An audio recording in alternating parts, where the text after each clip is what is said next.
back to Inspire Leadership Lay Leadership Project. We're really excited today because we're going to be sharing some more information with you about active collaboration.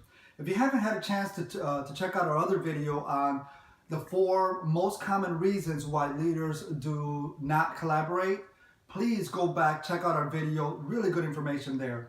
This video that we're going to share with you today is going to go a little bit deeper into collaboration and maybe a couple of things that you might be able to do to help you out in that process, okay? So we wanted to use this canvas here. It has a picture of a puzzle with pieces kind of coming together, because this is really how we view project working and collaboration. It really is like a puzzle piece together. One piece by itself cannot really create the image or the vision that maybe a leader really wants. It really is a collaboration, an effort of collaboration by many different people, stakeholders in the organization to be able to come up with the vision that's really a good vision for everyone to follow. So anybody know who Phil Jackson is? He used to be the coach for the Chicago Bulls back in the 90s, and he coached the Lakers. Wildly successful. He has a statement that says, the strength of the team is each individual member. The strength of each member is the team. So just want to put that in your mind as we move forward. So we want to talk about, why is collaboration important? Why would you even want to collaborate? I know as leaders sometimes we have this vision, we have this idea of what we want to do, and we just want to push it forward, we want to go ahead and put people to work, and we just want to see it come to fruition. So we have to kind of make the case as to why we should be collaborating. Well, let me just go over a couple of things with you that I think might make the case. Number one, there was a study done back in 2014 that highlighted that collaboration actually improves an idea or a concept up to 58% better. Up to 58% better ideas and concepts come out for teams who collaborate, or leaders who collaborate with their teams. The study also found that the more diversity there is on your team, the better it is. Concepts that come out 46% better with teams that are diverse. And there's, we're going to go into that in another presentation as to what does that really mean when you're talking about diverse teams. What does that look like? What does it mean? And how can you create a truly diverse team? Another point is collaboration actually increases buy-in. This word here, buy-in, is very important when we're talking about momentum and when we're talking about actually getting projects done more efficiently and better. Collaboration goes a long way to increasing buy-in with your team and your customers. Okay, so those are some of the basic reasons why collaboration is really something you should be looking forward to do with your teams. So let's talk a little bit about a couple of things that we believe you should be doing or can be doing to actually increase collaboration. Now, it's really important that you see here, we talked about active collaboration, because you have to actually look at collaboration as something that you do with purpose and you actively seek to collaborate. Because if it's up to us as leaders, we'll fall back into the notion of, I got the vision, I got the idea, let me just push it forward, let me just give people assignments to do, and we'll get it done. So you have to really put your mind around this idea, shift your mind on this idea of actually seeking to collaborate with others. So let's go to the first point. Involve others early. It's very important. When you as a leader, you get this idea in your head, this vision, this project that you want to do. Oftentimes, we want to hit the ground running. We just want to go ahead and push forward with the project, and we want to see it come to fruition.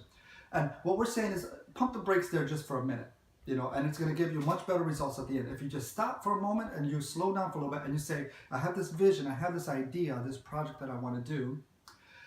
Let me run this idea. Let me assemble a team, okay? Assemble your team and actively seek others to start talking about this idea and start to really form this vision and this project that you have in mind, okay? So you actively go out there and you actively start contacting people that you think might be good for your team, okay, for your project. You start contacting them, telling them that you want them to be part of this movement, part of this vision of this project, okay? And you begin to assemble that team. assembling your team, that's when we're going to start talking about a little bit more of who actually is going to be on your team, okay? And there's another presentation that talks about diversity in your team and what kind of people do you want to include in your teams, which speaks more into that. But for now, we just want you to know that as you actively seek others to be part of your team, we want you to then start to assemble that team and start creating maybe that first initial meeting that you have with the entire team to talk about your vision and your goal. But you have to do this early on in the system, early on in the process. You get that idea, you get that vision, I want to do such and such thing. Before you run out and start actually investing money and resources towards going towards that project, pump the brakes just for a minute, start seeking 2 or 3 people, 4 or 5 people, and start talking to them about your project, your vision, and start assembling your team and forming that a little bit clearer. Okay, the other thing that's really important for you to do is active listening. Now, this is a little bit of the psychosocial aspect of working with collaboration, okay? So this is really important. Let's talk about this a little bit. Number 1, keep an open mind. You know, as leaders, you know, if we're going to be honest with ourselves, and I'm being honest with you in this video, is sometimes, you know, I have an idea, I have a project that I want to do, a vision, and I already have it all mapped out in my head exactly how I want it to come out and exactly how I want it to be. And so I'll go to a meeting, I'll go ahead and do my pitch for my vision, and basically all I'm wanting to do is to get people to say, yes, we want your vision, we want to do that project, we want to do it exactly the way you want to do it, and move forward. Here's the problem with that. I have to stop myself, and I'm encouraging you to do that. So pump the brakes a little bit there, because you may be missing the opportunity of some other ideas to come in and actually influence your vision and actually make your vision even better when you get feedback from others. So coming in with an open mind, if I go into that meeting and I say, look, I have a vision of something that I want to do, but I'm going to tell you what my vision is, but I'm not going to go too far into it because I want to hear what the team has to say about that vision, and I want them to speak into it. And I keep that open mind. That takes me on to the next one, which is don't speak too early. Okay, this is a psychological thing that goes on in our leadership team meetings. And we're talking about dynamics here, all right? There's a power differential in the room, obviously. You as a leader in the room, you are already set up. Other people around the table already know that you are the one you're in charge of that meeting. You're in charge of that project or that department. And so naturally, psychologically speaking, mentally speaking, they're going to lean towards deferring to your authority. So they're gonna lean to saying, yes, sir, yes, ma'am, whatever you want to do, we're gonna go with it, okay? And so you have to be very conscious to be aware of that, because you want the best ideas on the table. You don't just want your ideas, okay? At the end of the day, your ideas may end up being the best ideas, but you want to give the opportunity for the best ideas to be on the table. So this is a really good way to get those ideas on the table, because if you walk into the table, everybody's going to want to know what you think about the idea. But if you're able to say, I'm going to hold off on telling you what I think we should do because I want to hear what others want to say, and you give them the freedom and you encourage them to share, then you can speak into the situation a little bit further on in the meeting down the road, okay? But you allow those ideas to come out earlier, which will influence the process sooner, and you'll end up with a better product at the end. Okay, so next one we want to talk about is buy-in. That big word buy-in, okay? This is huge when it comes to momentum. It's huge when it comes to talking about starting and completing a project, okay? It's buy-in. If you don't get buy-in from your team members, okay, it's going to be really hard to, number one, start a project, and even harder to complete a project, okay? Because you're not going to have the necessary people to buy into the project to want to actually see it through to the end. So, you know, buy-in, what it really does, the powerful thing about buy-in is that it actually creates momentum. And how many of us love momentum? How many of us leaders, when we're working on a vision or a project, we love momentum because it just propels us to that finish line even faster. So how do you create momentum? Buy-in is the key to creating momentum. So I want to share with you a tool that you can use to create buy-in, which in turn is going to create momentum. It's a tool called Fist to 5.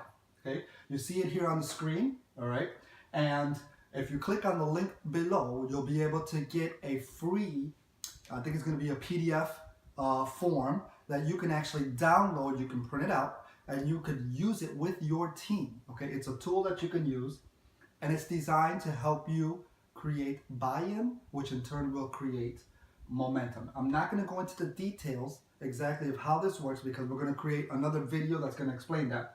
But essentially, it's the hand with the 5 fingers. You ask the question, how many of you are on board with what our vision is? And they raise up either a fist means they're completely not on board, and a 5 means that they're completely on board, and all the other fingers are somewhere in between. That's as much as I'm going to say about that because there's more involved to that, which is outside of the scope of what we're trying to do today. But just to kind of give you an idea. If you have any questions about this tool, you can always email us, and we'll give you the email address at the end of this presentation for more information. Okay, so it's called the Fist to 5 tool. All right, so let's go back to the keys of this presentation. What are the main keys? Okay. Number 1, collaboration is key. Guys, we need as leaders to actively seek to collaborate more with our team members and those surrounding us, okay? So that the best ideas are placed on the table, okay? So that we create buy-in and momentum, and our projects, our vision gets completed faster and quicker and more efficiently when we collaborate. So collaboration is key, okay? Actively listening, we talked about 2 things you can do. Come in with an open mind and be careful not to speak too early in the process. Okay, let your team throw out ideas out there and you just take notes and you just take mental notes and ask clarifying questions. Involve others early. So when you think about this vision, you think about this project that you want to do, before you hit the ground running, actually doing the project, go ahead and talk to a few people that you want to put in that team, in that task force. Talk to them, bring them into the table, okay? Present the vision, the idea, the project, and get their feedback on it. Involve them early in the process. They're going to appreciate it, and it's going to pay you dividends in the long run. And the last point is buy-in. Buy-in is huge when it comes to completing projects, okay? You want to create buy-in, which creates momentum, okay? Get people talking around the same table. Get people involved early, create buy-in, and I promise you, if you do that, you will see your project to the end finished quicker and more efficiently, and a better project than you could imagine in your wildest dreams. Okay, so moving on to the next point, we would love for you guys to just keep connected with us. We got more videos coming up on this subject. Any questions, any comments, please email us or contact with us at facebook.com. God bless.